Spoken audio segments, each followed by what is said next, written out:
ఎమ్మెల్యేల మీద ప్రజాప్రతినిధుల మీద చార్జ్ షీట్స్ ఉన్నాయి. ఇలా కోర్టులో కేసు ఉండే అన్నారు. కేసు ఉంటే వేరే ఆపుతారు. అది కూడా కేసులు ఉంది కదా దాంట్లో అసలు ఆ భూమిలో మీరు ఎకరం 10 గుంటలు ఎక్కిస్తారు. కాంగ్రెస్ పార్టీకి భవనానికి ప్రతి భవనం వనాన్ని ఎందుకు పెండింగ్లో పెట్టారు? వీటి మీద చర్య లేకుండా ఇంత అర్జెంటుగా మీకు ఈ పని ఎందుకు పెట్టిందని మేము అడుగుతున్నాం. దీని వెనక ఎవరున్నారో మాకు తెలియాలి. తెలుస్తుంది.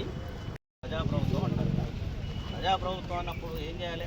పెద్దలకు లాలూచి పడతారు, పేదలతో కుస్తీ చేస్తారు. మీరు పెద్దలతో లాలూచి పడతారు, పేదలు కుస్తీ పెడతారు.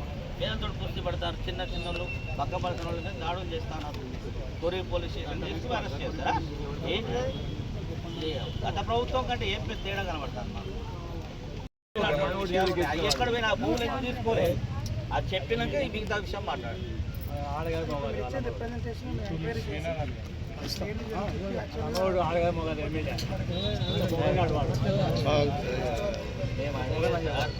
మీరు ఈ మైపాల్లో మీరు వచ్చిన కానీ ప్రభుత్వ భూములు ఎన్ని మీరు స్వాధీనం చేసుకున్నారని అడుగుతాం. ప్రభుత్వం చెప్పింది కదా ఎన్నికలప్పుడు, చెప్పింది కదా. ఒక తహసీల్దార్ పెట్టింది ఇక్కడ.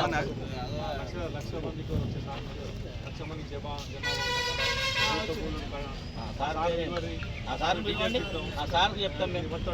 సార్కి చెప్తాను. కూల్చివేతలకు అక్రమాలను